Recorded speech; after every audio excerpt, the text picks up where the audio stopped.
Hi, Daisy and Eli. How's it going? Good. It's good to see you again. I hope you had a good week. So should we talk about food and where it comes from? All right. Now, before we dive in, I just want to remind everybody watching at home that you should feel free to pause the video and have your own conversation. And if you haven't already, go back and watch the introductory video. And there are 3 articles below that introductory video that are the background reading that we're going to discuss in our conversation today. So Daisy and Eli, I know one of those articles was especially long. Did you get through the reading this week? Yeah. All right, I'm impressed. Before we talk about the articles, I'm curious, can you pick one thing that you ate today and tell me about where it came from? I would love for each of you to pick a different thing. Can you think of something you had for breakfast or lunch or a snack? I had a slice of frozen pizza, 2 slices of frozen pizza for lunch. Okay. The cheese, I don't know where it came from. Shoot, that's what I was gonna do. Was it frozen pizza that you made, or was it frozen pizza from a box? It was frozen pizza of a box. My mom hasn't had time to make dough for her pizza. So let's think about the different things that go into that frozen pizza. You mentioned cheese. What else is there? Wisconsin, probably. Dough. There's dough, right? What else is there? Cheese and dough. Well, flour in the dough, eggs in the dough, all of that stuff. And then the What else sauce, goes on a pizza? Or what else was on the pizza that you had? sauce. What's in sauce? Tomatoes. Tomatoes. So someone had to grow tomatoes somewhere. Was there anything besides cheese on the pizza? Nope. Just Not plain that- cheese. I think there might have been a little basil. Okay, so somebody had to grow the basil somewhere. And did you ever stop to think about where those things came from? The cheese, the tomatoes, the flour to make the dough, the basil that was grown, Not a bit. all came together so that you could have lunch today. Have you ever had a piece of fruit for a snack and seen a little sticker on the apple or the banana? And what do the stickers usually say? Where it's from or what kind of fruit it is, especially with apples. Florida orange. Exactly, Florida orange. Or if it's a banana, it might say, can you think of where a banana might have been grown? Some random banana growing place. Like maybe Costa Rica in Central America. And all of those foods have to be grown and harvested and shipped and packaged just so you can have a snack. Is that something that you ever thought about before this week's readings? Maybe like once or twice, but not really, not generally. Yeah. I think it is something you've thought about because there's a story that I would like you to tell for a change, since usually I'm the one telling you the stories. And this is a story about black pepper. Do you know what I'm talking about? Daisy, do you know what I'm talking about? Okay, I remember. Okay, go ahead, Eli. So I remember that when you wanted to know where black pepper came from. And I did. yes. Or maybe it was salt, I don't remember. I don't remember. I think it was black pepper. I said, yeah, it's from Malaysia. Well, but as I recall, you had a pepper grinder. And your parents said, and you asked where it came from, and your parents said, let's look at the back of the pepper grinder. And the back of the pepper grinder said, it's from Malaysia. Now go on. And you couldn't go. We couldn't go because we were too young. But when we were from Well, you said I want to go to Malaysia and see where they grow the pepper. when we were like 4 years ago. Wait, yeah. So then what happened, Eli? And then we actually never looked into the subject more. I think we were just like, where should we go? We haven't had a vacation in like 2 years. I don't think that's the end of the story. Daisy, what happened after that? I don't remember. I think you went to Malaysia. Oh, right, we did. All because when you were much younger, you asked where black pepper was from, and you found out that it was from Malaysia, and you wanted to learn more about it. And so eventually, years later, you went there on a family trip. And I think, if I'm not mistaken, you actually went to a place where they grow pepper. Is that right? Maybe we did. I I don't don't know. know. We were young. I don't think so. Maybe. I think you did. But it's just amazing to think that you flew halfway around the world to see a place that produces something that is such a small part of a meal that you eat, but it's an essential part. And there were people halfway around the world growing these plants just so that you could grind some pepper onto whatever you wanted pepper on. You don't seem as impressed by that as I do. I think that's very impressive. I don't, because I forgot the story, and this is the first time I've ever heard it. So. Okay, well, it seems relevant to a conversation about our food supply and where the food comes from. Yeah. So, you want to talk about the articles? Sure. Okay, which one do you want us to start with? He keeps on jinxing me. Um, Why don't we start with the people trying to prevent massive food waste. Yeah, that's the one about the food supply right now in the age of COVID-19, trying to prevent food from going to waste. So first, can I just ask you to explain why this food is going to waste? After all, the United States has as many people as it had before, and they all have to eat just like they had to eat before. So can you explain why all of these vegetables and all of this milk is going to waste? because a lot of the vegetables and milk went to restaurants, and now a lot of restaurants are closed, and now they can't sell them the stuff to them. Like, I mean, they can still sell it to the same amount of people in grocery stores, but grocery stores are still going to have the same amount of storage. Like, sure, have like their full stock, so yeah, they get a little more and they need more orders more frequently. There's still going to be a bunch of stuff that they just can't sell. That's exactly right. And yeah, go ahead, Daisy. Oh, there's two more elements, which is farmers can't pick the bananas, but the bananas are still going to grow, and That is, yeah, people can't afford the food. Yep, those are all really good points.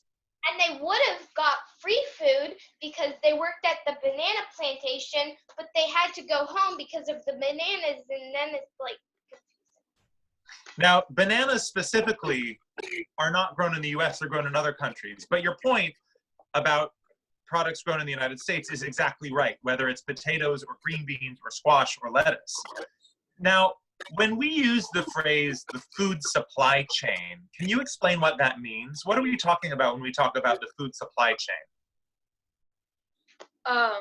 The supply of food, and it's not actually a chain, just like the Underground Railroad wasn't actually underground and it wasn't a railroad. Okay. Daisy, can you tell me about some of the links in the food supply chain? Like potatoes and chips? Well, like the first link is the farmers. Yeah. The farmer grows the food. And the last link in the supply chain is the person who's eating the food, who's like cooking it in their kitchen and eating it. What are some of the other links in the supply chain between the farmer and the person eating the food? There's the potato. There's the farmer that picks the potato. There's the farmer. There's the truck driver that drives the potato to the store. There's the store manager. There's the store person who works at the cashier. There's the store stalkers even. There's the people who bag things. They're different from the people who scan your things. And then there's the people who buy them and they have to bring them home in cars. And sometimes they take a lift and that's even more people. And then they go home and then they eat it. And sometimes they share it with their family, which is even more people.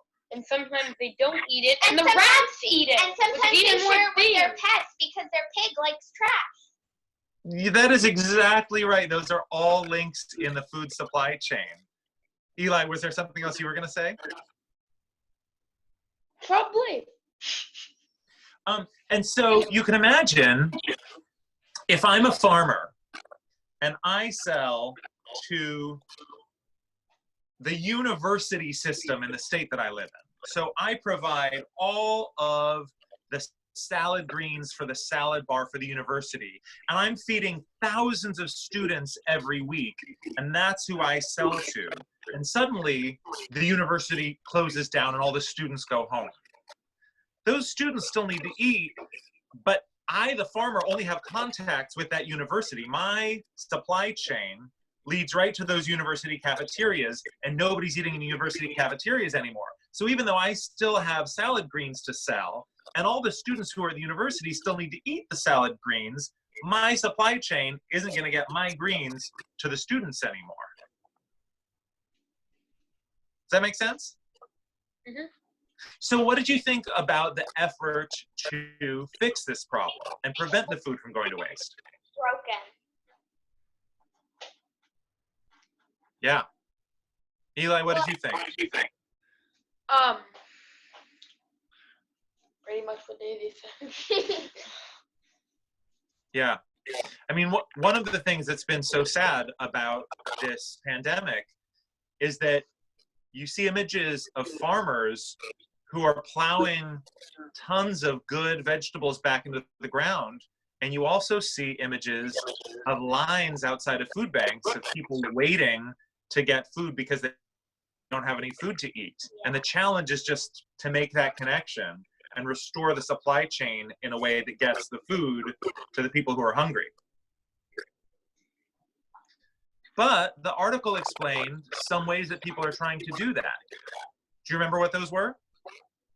There was a group of college students who were giving people, like connecting farmers with food banks and grocery, everything that they didn't know helps. Yeah, that's exactly right. One place, they're going straight to one place: the elbow, the shoulder, the head, the nose, and the eyes. Just because Daisy, do you remember any of the other ways that people were trying to fix the problem? I remember that they were also donating some money to help the cause. The federal government is spending a lot of money to buy food from farmers and then give that food to food banks so that hungry people who need it will have it. That's right. Did you have any questions about that article? I think I had one. About how much food is being wasted every week. 10,000 pounds, 10 million pounds, 10 billion, not 10 billion pounds. It's a good question, and I don't know the answer. I'm not even sure if the answer is known. I don't know if farmers are reporting, today I threw out this many pounds or this many tons of vegetables. And so it might be that we don't even have that number. I don't have that number at my fingertips, but it's a really good question because it's hard to solve a problem unless you know the scale of the problem. And what you're asking is, what's the scale of the problem? Daisy, did you have any questions about that article?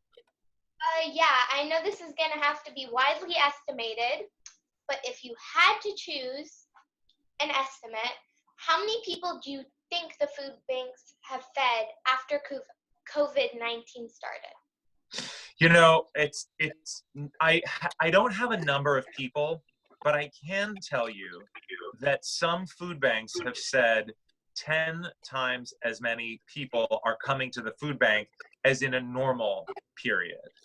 So maybe in a normal period, you have 100 and now you have 1,000. And so the increase has been really dramatic. And that's tied to the unemployment figures because since the pandemic started, more than 30 million Americans have lost their jobs. And so many of those people don't have a way of buying food. And so it's all connected in that way. Yeah. Would you like to ask one of my questions? I have. No, yep, sure. Why is all the food being wasted? We already answered that one. Well, can you answer that question yourself? Why is all the food being wasted, given our conversation? Because nobody has a connection to every single grocery store and every single still open restaurant in the entire world, because they probably have a connection to either a couple small sources that take all their food or one or two big ones. Yeah. And Daisy, I mean, that's exactly right. Daisy, can you amplify that? Can you build on that? Food is being wasted because people don't have a job and farmers aren't able to do their job easily, and because people aren't able Did I already say people aren't able to pay for the job? Yeah, you said because people don't have jobs. So you're both exactly right. And another shorthand way of saying what you've both explained is food is being wasted because the supply chain is broken. And then I had another question, which I just answered, which is, why are the prices in food increasing? And my answer is that they're increasing because the farmers can do it, but it's harder. So they'll go one day risking their lives, because usually it's safe to have somebody like looking at you when you're operating a giant machine with claws that runs through the field, and fields are big. So risking your life is pretty expensive. So. Did you have any other questions about that article, or should we move on to another one? Do you mind moving on to Crunch? Crunch, the Apple story. How often do you eat an apple? Give me a sweet tango. What'd you say? What? I keep asking my mom, like, since yesterday, and the day before that, because that's when I read the article. Or maybe it was yesterday. Anyway, I, like, every hour or two, I keep asking my mom, sweet tango apples? I think they only come out in the fall, so you might have to wait a little while for them. They might be out now. I've definitely seen them in the store. But just, I wonder, how often do you eat an apple? Once a day, once a week, 3 times a day, what? My dad is probably 5 times a day. 1 to 5 times. On like average, maybe 7, before COVID, depending now he's on like how many apples we can get. Well, he always eats 7 apples a day. No. That's a lot. So would you say each of you eats an apple at least every day? He's inspiring, so when he eats an apple, I want to eat an apple. Usually 3 a week. So you eat apples every day. Have you ever thought about where apples come from as much as this article made you think about where apples come from? Well, yes, because we were running out, and I was really sad. I was like, where can we get apples? And then, boom, great topic. Yay. Yeah. Eli, have you ever thought so much about where apples come from? Well, usually in the fall every year, we go apple picking, and my mom and dad make applesauce, homemade applesauce. But yeah, that's pretty much it. That's pretty much it. Well, I don't know if you noticed, one of the facts in the article is about the state where you live, Washington State. Do you remember what it said about Washington State?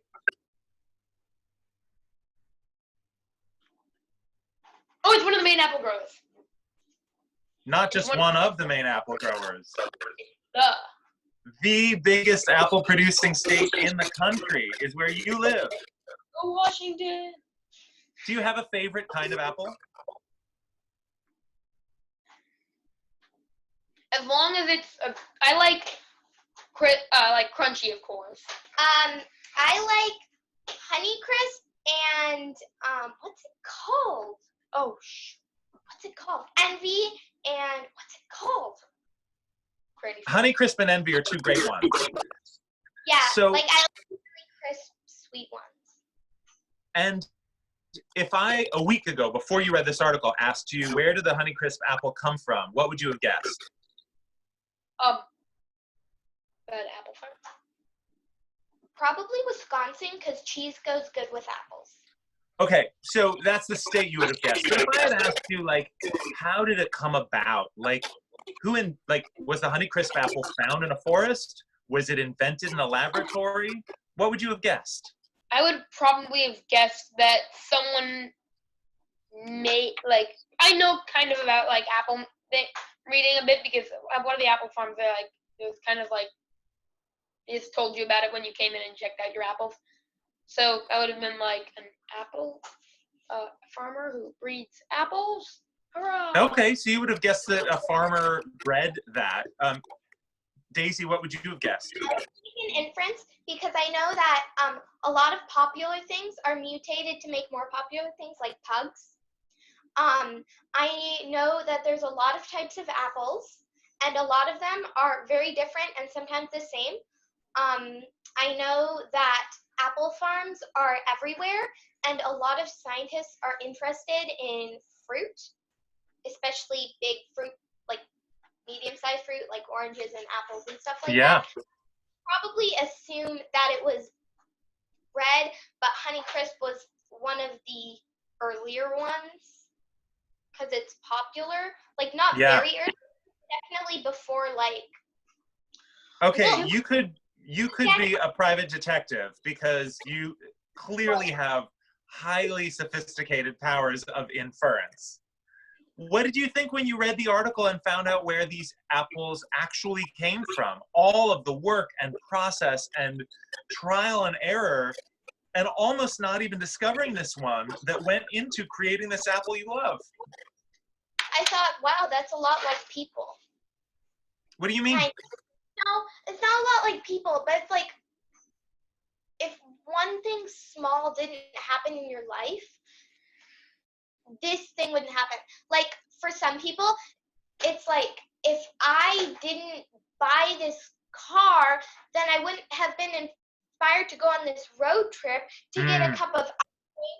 And now I work at this ice cream shop, Yeah. and I met at this college, and I got into this college, and I got this job, and that just changed my life. No, one small coincidence or one small decision has a huge impact on the course of your life. Eli, what did you think? I agree. It is kind of like humans to take something they like or don't like and make it much, much, much, much, much, much, much, much better. And I shouldn't say like humans, like us. One of the things I found really surprising in the article was that in the early days of the United States, lots of people grew apples, but it wasn't to eat them as fruit. Do you remember this? Cider. Beer. Yeah, Alcohol. it was basically, when they say cider, so beer is made from a grain, but hard cider is made from apples. And so apples were grown to make alcohol. Do you think you're going to think about apples differently now when you have one for a snack? Probably not, because I usually only have them when I'm super tired. Okay. What about you, Daisy? Probably, because I think apples are interesting. I don't know. Okay. Do you have any questions about this article before we move on?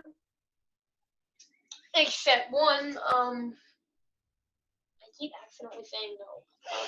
Even though I keep, like, in the back of my head, I'm like, yes, I have a question. And then I keep saying, but anyway, how long, like, does it take for an ideal apple, like the perfect apple that passes every test to go through the process?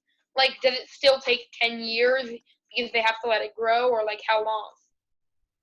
I feel it takes years. And as you saw, they walk through these orchards full of trees, with every tree producing a different kind of apple. And almost all of them get thrown away and uprooted. And for an apple to be as successful as the Honeycrisp or the Sweet Tango or the Envy or any of the others that you are familiar with, that you can find at the supermarket, takes years and years and years and years. Because you imagine going from one tree among hundreds of trees to somebody saying, huh, that's a pretty good apple. What's the road that you have to take to get from that one tree, that one farmer says that's a pretty good apple, to you being able to find it in your supermarket on the West Coast, and me being able to find it in my supermarket on the East Coast, and millions of other people being able to find it in their supermarkets and farmers markets all over the country. And you might actually say, huh, that's a good apple, but that's a better apple, and that apple was just overripe, so they do it underripe next time, and it's a bad apple, and then they don't get the good apple. Think of all the apples we've never tasted. Honeycrisp. Yeah. Oh my gosh, I can't believe someone almost killed Honeycrisp. It's amazing, right? Did you have any other questions about this article? I did. I thought it was surprising that the apples were almost $13. That was big for me. A pound? And then that was super expensive, but also that article was written in 2011, which I think was before you were born. Nope. Okay. Probably. Right. 2008. Right, because you're 11. We're 3. Yeah, we're 3. So since then, they've become much more common and much less expensive. Oh, maybe we accidentally tried one. Okay, and my question is, that's all survey both of you. How willing are you about different types of apples? Like a new type of apple? To try one. And how willing That's a do you great think? question. For me, I love to shop at a farmer's market where farmers are trying out new things. And often they will cut up apples there at the farmer's market. And so I love to taste something that I haven't tried before and see how I like it. Yeah. What about both of you?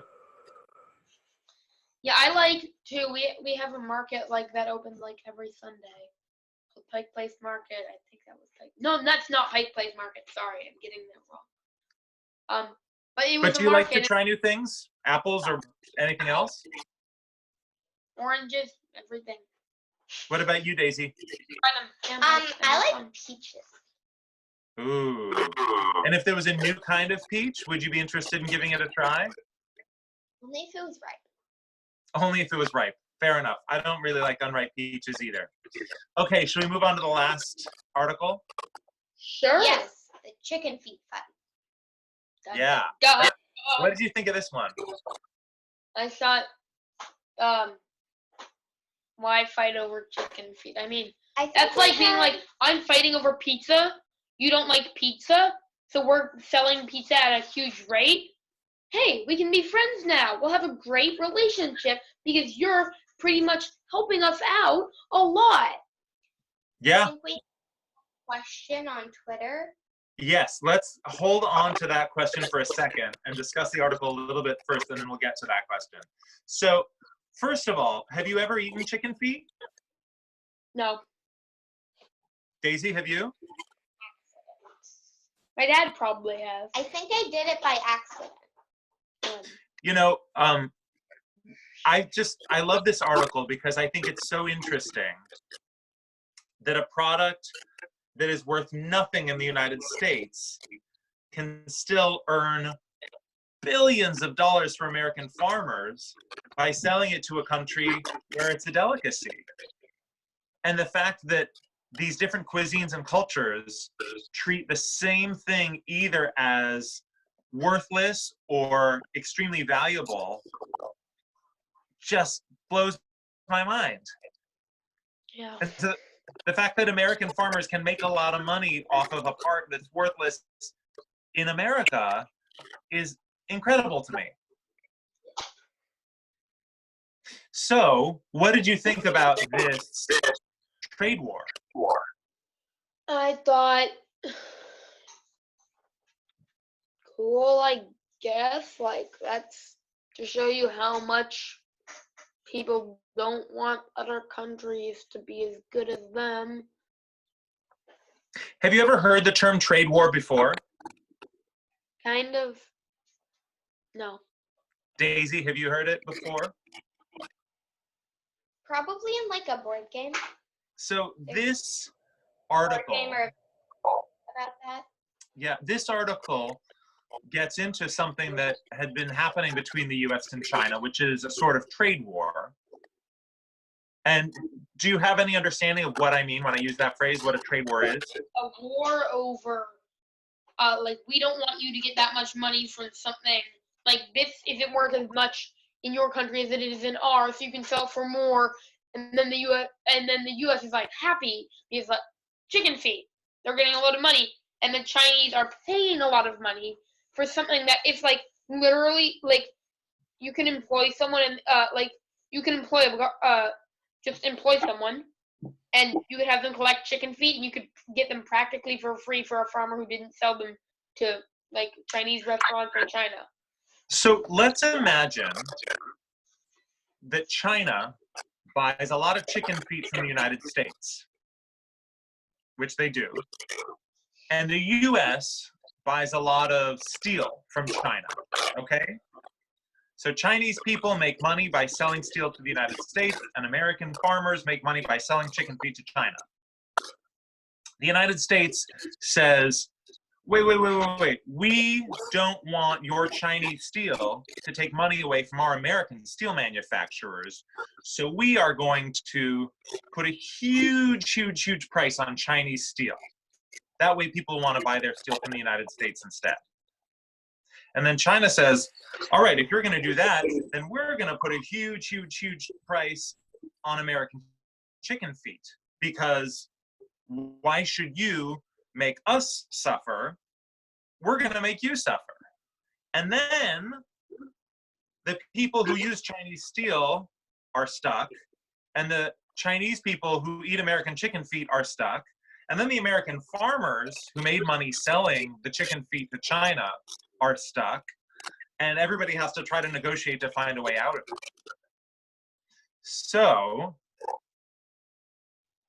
what did you think about the idea that American farmers could not sell chicken feet to China when this article was written? I thought it was kind of an argument I would have with a friend. It kind of sounded like one of them. Frequently, I find stuff in the government that's super serious, like in debates. It honestly, if you listen to it, it's just like they're insulting each other back and forth. And in this, it's kind of like just an argument. I'll give you $5 for that toy, for all these toys, and you keep doing that trading with another kid. And they're like, and you only give them $4 for the same amount of toys, and they're like, that's unfair. I'm gonna make my toy $6, but I'm gonna make mine $7.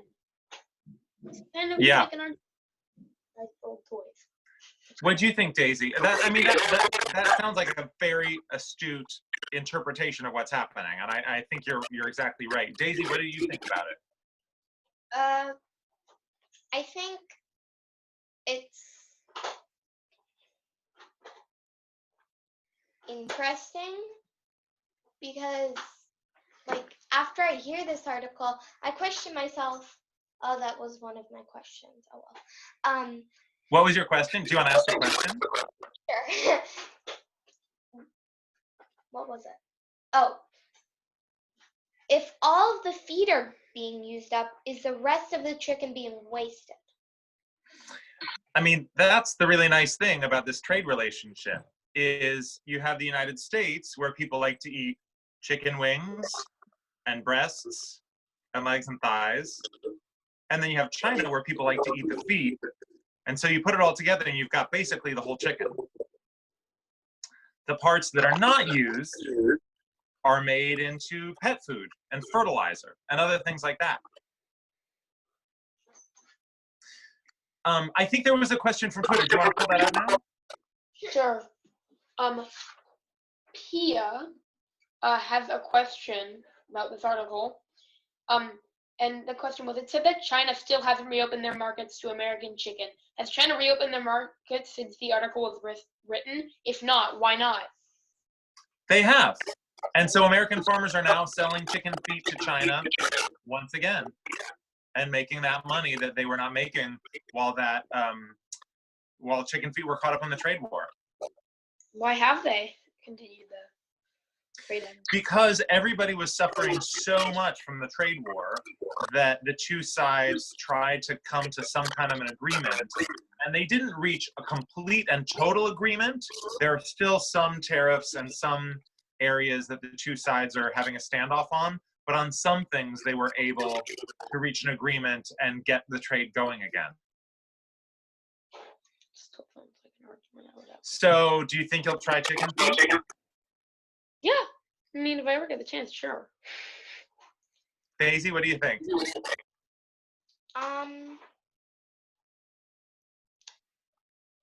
I heard that the way people get chicken is not necessarily, like, I've heard very disgusting stories of what chicken came from, or like how they. Oh, you're not talking about feet. You're just talking about chicken generally. I forgot you're vegetarian. Oh, I'm not. You're not. Okay. Kind of vegetarian. Okay. Well, do you have any other questions about our food supply and where the food we eat comes from?